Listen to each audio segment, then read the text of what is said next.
Hello friends, welcome to the current affair session for 5 August 2022। सबसे पहले question देखते हैं। Who suggested the addition of spinning wheel in Indian flag during national movement? इसका answer है option B, Lala Hansraj. Second question है, who act as the chairman of national tiger conservation authority? इसका answer है option B, minister of environment, forest and climate change. Third question is, which of the following states police received president's colour award? इसका answer है option A, that is Tamil Nadu. Fourth question है, the term AlphaFold is seen in use, it is in the context of? इसका answer है option D, it is an artificial intelligence based tool that predicts protein structure.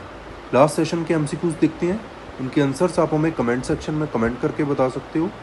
First question is, which of the following committee recommended the constitution of central vigilance commission? Second is, Kaleshwar Mahadev temple which has been identified for national importance tag is located in? Third is, which of the following country is not the permanent member of United Nations Security Council? And the fourth is, Global Economic Prospect Report is released by? Current affairs देखते हैं।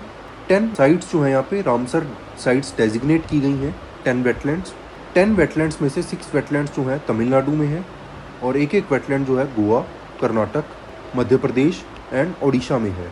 और इन 10 sites की addition के साथ total Ramsar sites India में 64 हो गई हैं, जो कवर करती हैं एरिया ऑफ 12,50,361 हेक्टेयर्स। और इन रामसर साइट्स डेजिग्नेट करने से इन एरियाज को प्रॉपरली कंजर्व किया जा सकेगा, मैनेज किया जा सकेगा और इनके रिसोर्सेज को वाइजली यूज़ किया जा सकेगा।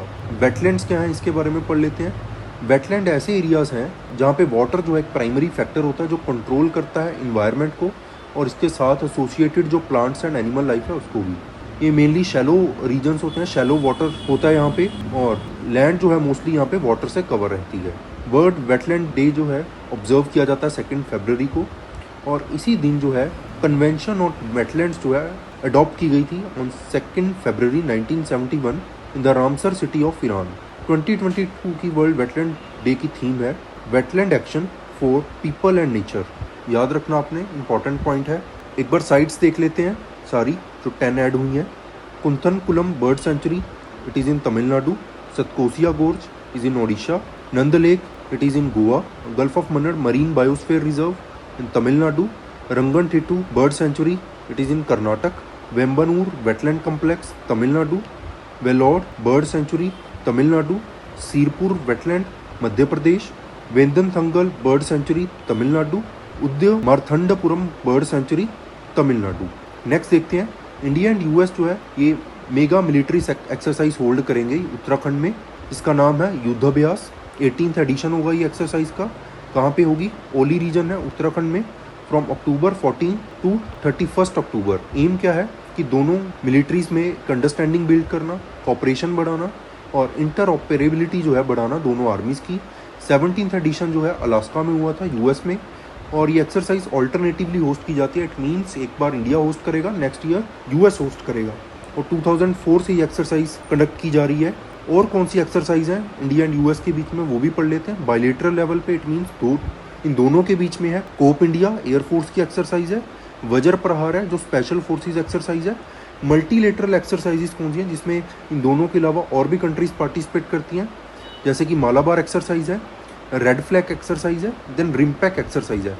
और ये रिम्पैक जो है ये लार्जेस्ट मिलिट्री एक्सरसाइज है, अपने याद रखना है, किसी एग्जाम में ये क्वेश्चन पूछा गया था। नेक्स्ट देखते हैं, इंटरनेशनल डायरी फेडरेशन जो है इन्होंने एक समिट ऑर्गेनाइज की है, international diary federation world diary summit 2022। कहाँ पे होगी ये? दिल्ली में, सितंबर 12 से 15 सितंबर तक। थीम क्या है? Diary for nutrition and livelihood. Important है, याद रखना आपने। और ये 2 साल के गैप के बाद हो रही है। 2 साल क्यों नहीं हो पाई? कोविड-19 पैंडमिक की वजह से। और इस समिट के थ्रू इंडिया जो है ये इम्प्रूव करने की कोशिश करेगा एनिमल मिल्क प्रोडक्टिविटी। दूसरी कंट्रीज से जो है, खासकर जो एडवांस नेशंस हैं उनसे जो बेस्ट प्रैक्टिसेस है उसको अडॉप्ट करेगा। देन इससे पहले इंडिया ने इंटरनेशनल डायरी कांग्रेस होस्ट की थी 1974 में। और एक इम्पॉर्टेंट पॉइंट है यहाँ पे, इंडिया जो है it is the largest milk producing country in the world. और इंडिया में मिल्क को लेकर एक रेवोल्यूशन भी हुआ था, वाइट रेवोल्यूशन। और फादर ऑफ वाइट रेवोल्यूशन कौन है? वर्गीस क्यूरीन, जो फाउंडर हैं अमूल के। नेक्स्ट देखते हैं, मिनरल सिक्योरिटी पार्टनरशिप। यहाँ पे न्यूज़ क्या, पहले मैं आपको ये समझा देता हूँ। इंडिया मिनरल सिक्योरिटी पार्टनरशिप का मेंबर बनना चाहता है, बट प्रॉब्लम यह है कि किस बेसिस पे मेंबर बने, ये इस दुविधा में इंडिया पड़ा हुआ है, क्योंकि ना ही इंडिया के पास क्रिटिकल मिनरल्स हैं इतने ज़्यादा, ना ही इंडिया के पास इतनी एडवांस टेक्नोलॉजी है। पढ़ लेते हैं मिनरल सिक्योरिटी पार्टनरशिप के बारे में। एम्बिशियस पार्टनरशिप है, ये यूएस लेड है, और यहाँ पे क्या, इस पार्टनरशिप के थ्रू सप्लाई चेन्स जो है उनको सिक्योर किया जाएगा क्रिटिकल मिनरल्स की। इसके अलावा जो डिपेंडेंसी है चाइना के ऊपर, उसको कम किया जाएगा। चाइना जो है सबसे ज़्यादा क्रिटिकल मिनरल्स जो हैं चाइना में मिलते हैं अभी, और इसी डिपेंडेंसी को कम करने के लिए ये पार्टनरशिप इस्टेब्लिश की गई है। क्रिटिकल मिनरल्स की हालांकि कोई ग्लोबल डेफिनेशन नहीं है, बट ये वो मिनरल्स हैं जिनकी हाई इकोनॉमिक वल्नरेबिलिटी है, ग्लोबल सप्लाई चेन रिस्क है, इसको पढ़ेंगे हम नेक्स्ट स्लाइड में। और इस पार्टनरशिप से, ये पार्टनरशिप अनाउंस की गई थी वर्ल्ड्स लार्जेस्ट माइनिंग इवेंट में, जो कहाँ पे हुआ था, टोरंटो में। टोरंटो का, कनाडा में। देन इसके मेंबर कंट्रीज कौन सी हैं? Canada, Australia, Finland, Germany, France, Japan, Republic of Korea, Sweden, UK, US and European commission. इसका गोल क्या है?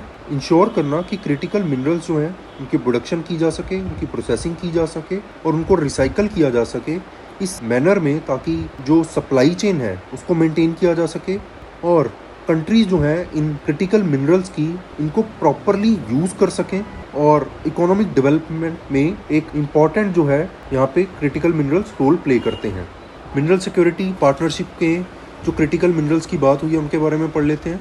क्रिटिकल मिनरल्स क्या है? ऐसे एलिमेंट्स हैं जो बिल्डिंग ब्लॉक्स हैं, जो मॉडर्न डे टेक्नोलॉजीज है उसमें बहुत ज़्यादा यूज़ होते हैं, और यहाँ पे सप्लाई चेन डिस्ट्रप्शंस के चांस रहते हैं। सप्लाई चेन डिस्ट्रप्शंस का मतलब क्या है? जैसे कोविड पैंडमिक की वजह से जो है सप्लाई चेन रुक गई थी काफ़ी। उसके अलावा जो अभी वर्ल्ड ऑर्डर है वो बिगड़ा हुआ है, यूक्रेन रशिया के बीच में क्राइसिस चल रहा है, देन चाइना ताइवान के बीच में क्राइसिस चल रहा है, चाइना यूएस के बीच में प्रॉब्लम्स चल रही हैं। तो सप्लाई चेन डिसरप्शन का रिस्क रहता है कि सप्लाई चेन डिसरप्शंस अगर होती हैं तो उस कंट्री की इकोनॉमी पर बहुत ज़्यादा इम्पैक्ट पड़ेगा जो इन क्रिटिकल मिनरल्स के ऊपर डिपेंडेंट है। ये मिनरल्स का यूसेज कहाँ पे है? मोबाइल फ़ोन्स में, कंप्यूटर्स में, बैटरीज में, इलेक्ट्रिक व्हीकल्स में, green technologies like solar panels and wind turbines में। मेजर क्रिटिकल मिनरल्स कौन से हैं? ग्रेफाइट है, लिथियम है, कोबाल्ट है, जो यूज़ होता है इलेक्ट्रिक व्हीकल बैटरीज में। इसके अलावा aerospace, communication and defence industries जो हैं वो भी क्रिटिकल मिनरल्स के ऊपर रिलाई करती हैं, खासकर फाइटर जेट मैन्युफैक्चर करने में, ड्रोन्स मैन्युफैक्चरिंग में, रेडियो सेट्स और अदर जो क्रिटिकल इक्विपमेंट्स हैं इनकी मैन्युफैक्चरिंग में। कोबाल्ट, निकल एंड लिथियम जो है ये यूज़ किया जाता है बैटरीज में, इलेक्ट्रिक व्हीकल्स की। इसके अलावा जो रेयर अर्थ मिनरल्स हैं वो semiconductors and high and electronic manufacturing में यूज़ किए जाते हैं। नेक्स्ट देखते हैं चाइनीज़ स्पाईशिप के बारे में। इंडिया जो है क्लोजली मॉनिटर कर रहा है चाइनीज़ स्पाईशिप की मूवमेंट, जो श्रीलंका की ओर जा रही है। श्रीलंका के हम्बन टोटा पोर्ट में ये लैंड करेगी। देन वेसल जो है ये श्रीलंका में, आपको पता है कि बहुत ज़्यादा इकोनॉमिक क्राइसिस अभी चल रहा है, और इसी क्राइसिस के बीच में जो ये शिप जा रही है श्रीलंका, तो उसको लेकर इंडिया काफ़ी कंसर्न्ड है एंड क्लोजली वॉच कर रहा है, मॉनिटर कर रहा है शिप की मूवमेंट को। शिप के बारे में पढ़ लेते हैं। शिप का नाम है yuan Wang 5, Chinese research and survey vessel है जो हम्बन टोटा की ओर जा रहा है। Strategically important deep sea port है ये हम्बन टोटा, जो डेवलप किया गया था बीजिंग के लोन्स के थ्रू। मतलब इस पोर्ट की डेवलपमेंट में बीजिंग ने लोन दिया था श्रीलंका को। युआन वैंग जो है क्लास शिप्स ये सैटेलाइट्स को ट्रैक कर सकती हैं, रॉकेट एंड इंटरकॉन्टिनेंटल जो बैलिस्टिक मिसाइल्स हैं उनको भी ट्रैक कर सकती हैं। दैन चाइना जो है इसके पास 7 के अराउंड ऐसी शिप्स हैं जो कैपेबल हैं कि वो पूरे Pacific, Atlantic and Indian oceans में ऑपरेट कर सकती हैं। तो यहाँ पे नाम इंपॉर्टेंट है, नाम याद रखना आपने, युआन वैंग। नेक्स्ट देखते हैं, छत्तीसगढ़ लेजिस्लेटिव असेंबली ने एक रेजोल्यूशन पास किया है। इसमें सेंटर को अर्ज किया है कि वो कोल माइनिंग ब्लॉक्स की जो एलोकेशन है, खासकर ecological sensitive areas of Hasdeo Aranya forest, इसके ऊपर रोक लगाए। हसदेव अरानिया कोल्ड फील्ड जो है यहाँ पे 22 कोल ब्लॉक्स हैं। 2010 में सेंटर ने हसदेव अरानिया को नो गो जोन जो है कैटेगराइज किया था कि जहाँ पे आप माइनिंग नहीं कर सकते हो, बट उसके 1 साल बाद ही मिनिस्ट्री ऑफ इन्वायरमेंट फॉरेस्ट ने यहाँ पे क्लियरेंसेस दे दी थी कोल माइनिंग की, और 22 में से 7 ब्लॉक्स जो हैं डिफरेंट कंपनीज को एलोकेट कर दिए थे। हसदेव अरानिया फॉरेस्ट के बारे में पढ़ लेते हैं। ये फॉरेस्ट है नदर्न पार्ट ऑफ छत्तीसगढ़ में, और ये जानी जाती है बायोडाइवर्सिटी एंड कोल डिपॉजिट्स के लिए। फॉरेस्ट जो है ये कोरबा, सूजापुर एंड सरगुजा डिस्ट्रिक्ट में पड़ती है, जहाँ पे साइजेबल ट्राइबल पॉपुलेशन है। हसदेव रिवर जो है, जो ट्रिब्यूटरी है महानदी रिवर की, वो यहाँ से निकलती है।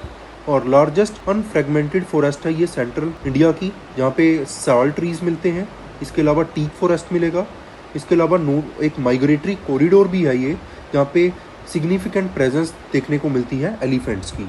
नेक्स्ट देखते हैं, इंडिया में सबसे ज़्यादा इंटरनेट शटडाउन्स देखे गए हैं 2022 में। 85% ऑफ इंटरनेट शटडाउन्स जो हैं वो फर्स्ट 6 मंथ में देखे गए थे 2022 में। और 10 कंट्रीज में से जहाँ पे इंटरनेट डिसरप्शंस की गई और रिस्ट्रिक्शंस लगाई गई, देन रिपोर्ट जो है इसको कौन पब्लिश करता है? इंटरनेट वॉचडॉग है, नेटब्लॉक्स एंड VPN सर्विसेज एक प्लेटफॉर्म है सर्फशार्क। इन्होंने कहा कि एशिया जो है यहाँ पे सबसे ज़्यादा रिस्ट्रिक्शंस लगाई गई हैं। मोस्ट सेंसर्ड कॉन्टिनेंट है ये। इंडिया में जम्मू एंड कश्मीर में सबसे ज़्यादा शटडाउन्स देखने को मिले हैं। देन इस रिपोर्ट ने ये भी हाईलाइट किया है कि फर्स्ट हाफ जो 2020 है, इसमें सबसे ज़्यादा जो रिस्ट्रिक्शंस लगाई गई सोशल मीडिया ऐप्स के थ्रू वो है Facebook, followed by Twitter and WhatsApp. सबसे ज़्यादा इन ऐप्स के ऊपर रिस्ट्रिक्शन लगाई गई थी। सो आई होप आपको ये लेक्चर समझ आ गया होगा। Thank you so much.